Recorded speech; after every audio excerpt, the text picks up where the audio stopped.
सबसे important topic है law of conservation of energy, Hindi में ऊर्जा का संरक्षण नियम।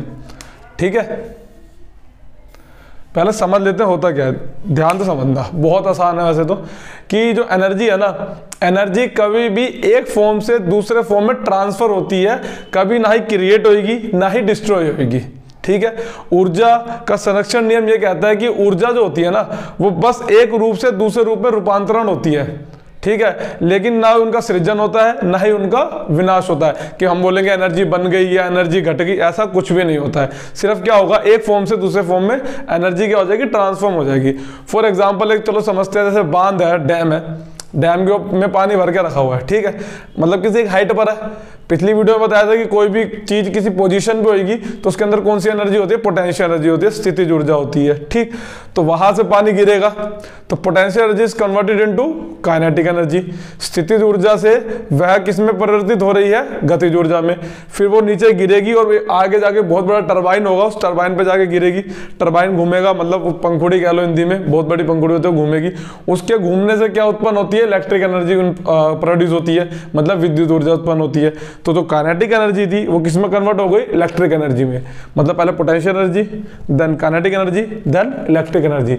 मतलब एक फॉर्म से दूसरे फॉर्म में, दूसरे फॉर्म से तीसरे फॉर्म में वो कन्वर्ट हो रही है, ट्रांसफॉर्म हो रही है, लेकिन वो ना ही क्रिएट हो रही है ना ही वो डिस्ट्रॉय हो रही है। ठीक है, ना ही एनर्जी बढ़ रही है ना ही एनर्जी घट रही है। हिंदी में स्थितिज ऊर्जा पानी, फिर वो गतिज ऊर्जा में कन्वर्ट हुआ, फिर वो किसमें हुआ, विद्युत ऊर्जा में कन्वर्ट हुआ। मतलब एक फॉर्म से दूसरे फॉर्म में, दूसरे फॉर्म से तीसरे फॉर्म में। इस पूरी प्रक्रिया में ऊर्जा का ना ही सृजन हो रहा है और ना ही उसका विनाश हो रहा है। इसी को क्या बोलते हैं, law of conservation of energy. Conservation मतलब ही यही होता है, कंजर्व करके रखना, मतलब बचना। जैसे कि थर्ड चैप्टर में पढ़ा हुआ है हमने conservation of mass, law of conservation of mass. उसमें क्या बोलते हैं कि मास can neither be created nor be destroyed. मतलब मास का ना ही क्रिएट होता है ना ही वो डिस्ट्रॉय होता है, सिर्फ क्या होता है, जितनी की रिएक्शन होती है उतनी रिएक्शन मिलती है। कंजर्व मतलब होता है बच के रखना।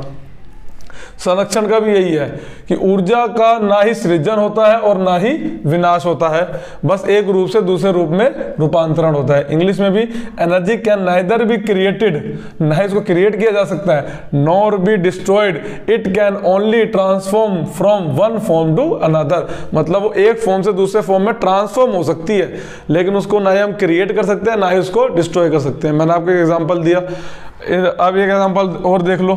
जैसे कोई एक ब्लॉक है, ठीक, यहां पर मान लो इसकी पोटेंशियल एनर्जी 10 जूल है और काइनेटिक एनर्जी कितनी है, 0, क्योंकि वहां